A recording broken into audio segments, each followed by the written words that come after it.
Good morning everyone.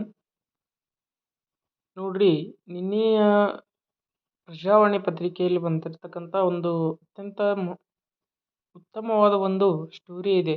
ಯಾರ ಬಗ್ಗೆ ಅಂದ್ರೆ ಅಬ್ರಹಂ ಲಿಂಕನ್ ಅವರ ಬಗ್ಗೆ ಐತಿ. ಆ ಸ್ಟೋರಿಯ ಒಂದು ಹೆಡ್ಡಿಂಗ್ ಏನು ಕೊಟ್ಟಿದ್ದಾರೆ ಅಂದ್ರೆ ಸಹಜ ಪ್ರೀತಿ ಅಂತ ಹೇಳಿ ಕೊಟ್ಟಿದ್ದಾರೆ. ಏನದ ನೋಡ್ರಿ, ಅಬ್ರಹಂ ಲಿಂಕನ್ ಸಂಸತ್ತಿನ ಅಧಿವೇಶನಕ್ಕೆ ಹೊರಟಿದ್ದರು. ಹೀಗೆ ದಾರಿಯಲ್ಲಿ ಸಾಗುವಾಗ ಸಭೆಯಲ್ಲಿ ತಾವು ಮಾತನಾಡಬೇಕಿರುವ ವಿಷಯದ ಬಗ್ಗೆ ಆಳವಾಗಿ ಯೋಚಿಸುತ್ತಲಿದ್ದರು. ಜೊತೆಯಲ್ಲಿದ್ದ ತಮ್ಮ ಸೆಕ್ರೆಟರಿಗೆ ಪ್ರಶ್ನೆಗಳನ್ನು ಕೇಳುತ್ತಾ ತಾವು ಮಾತನಾಡಬೇಕಿರುವ ಸಂಗತಿಯ ಬಗ್ಗೆ ಚಿಂತನೆಗೆ ಒಳಪಡಿಸುತ್ತಿದ್ದರು. ಹಾಗೆ ಯೋಚಿಸುತ್ತಾ ಹೊರಗೆ ನೋಡುವಾಗ ಒಂದು ಕೊಚ್ಚೆಯ ಗುಂಡಿಯಲ್ಲಿ ಹಂದಿಯ ಮರಿಯೊಂದು ಸಿಲುಕು ಬಿಟ್ಟಿತು. ಅದನ್ನು ನೋಡಿದ ತಕ್ಷಣ ಲಿಂಕನ್ ತಮ್ಮ ಡ್ರೈವರ್ಗೆ ಗಾಡಿಯನ್ನು ನಿಲ್ಲಿಸುವಂತೆ ಸೂಚಿಸಿದರು.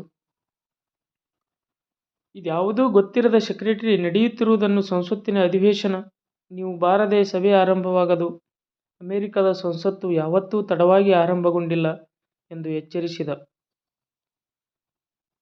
ಅಬ್ರಹಂ ಲಿಂಕನ್ ಅವರು ಒಂದ್ಸಲ ಸಂಸತ್ತಿನ ಅಧಿವೇಶನಕ್ಕೆ ಹೋಗುವಾಗ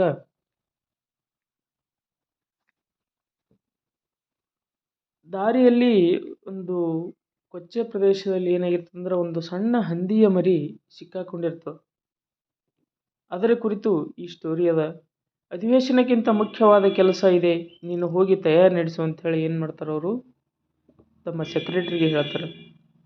ಅದಕ್ಕವನು, ನೀವು ಅಮೆರಿಕದ ಅಧ್ಯಕ್ಷ, ನಿಮಗೊಂದು ಘನತೆ ಇದೆ, ನಿಮ್ಮ ಕಾರು, ರಕ್ಷಣೆ ಇವುಗಳನ್ನು ಬಿಟ್ಟು ಸಾಮಾನ್ಯರ ಹಾಗೆ ಬರಲು ಸಾಧ್ಯವೇ ಎಂದು ಪ್ರಶ್ನಿಸಿದ. ಲಿಂಕನ್ ತುಸು ಕಟುವಾಗಿ, ನೀನು ಹೊರಡು ಎಂದರು. ಲಿಂಕನ್ ಕೊಚ್ಚೆಯಲ್ಲಿ ಸಿಕ್ಕಿಕೊಂಡಿದ್ದ ಹಂದಿ ಮರಿಯ ಬಳಿಗೆ ಬಂದು ನಿಧಾನವಾಗಿ ಅದನ್ನು ಅಲ್ಲಿಂದ ಬಿಡಿಸಿದರು. ಅವರ ಕೈ ಕೆಸರಾಗಿತ್ತು. ಕೊಚ್ಚೆಯಲ್ಲಿ ಸಿಕ್ಕಿಬಿದ್ದು ಮೊದಲೇ ಗಾಬರಿಯಾಗಿದ್ದ ಹಂದಿ ಮರಿಯ ಬಿಡಿಸುತ್ತಿದ್ದ ಹಾಗೆ ಚಂಗನೆ ಹಾರಿತು. ಹಾರಿದ ರಭಸಕ್ಕೆ ಲಿಂಕನ್ನರ ಬಟ್ಟೆಯ ಮೇಲೆ ಕೂಡ ಕೊಚ್ಚೆ ಹಾರಿತು. ತುಂಬ ಸಮಾಧಾನದಿಂದ ಲಿಂಕನ್ ಸಂಸತ್ತಿಗೆ ಬಂದರು. ಕೊಚ್ಚೆಯಾಗಿದ್ದ ಅವರ ಬಟ್ಟೆಯನ್ನು ನೋಡಿ ಎಲ್ಲರಿಗೂ ಗಾಬರಿಯಾಗಿತ್ತು. ಏನಾಯಿತು ಎಂದು ಪ್ರಶ್ನಿಸಿದರು. ಅದಕ್ಕವರು, ಜೀವ ಒಂದು ಕೊಚ್ಚೆಯಲ್ಲಿ ಬಿದ್ದು ಒದ್ದಾಡುತ್ತಿತ್ತು, ಅದಕ್ಕೆ ಸ್ವಲ್ಪ ತಡವಾಯಿತು, ನನ್ನ ಕ್ಷಮಿಸುತ್ತೀರಲ್ಲವೇ ಎಂದು ಪ್ರಶ್ನಿಸಿದರು. ನಡೆದ ವಿಷಯವನ್ನು ಬೇರೆಯವರಿಂದ ತಿಳಿದ ಸೆಕ್ರೆಟರಿ ಹೇಳಿದ, ಒಂದು ಹಂದಿಯನ್ನು ಕಾಪಾಡುವುದು ಸಂಸತ್ತಿಗಿಂತ ದೊಡ್ಡ ಕೆಲಸವೇ?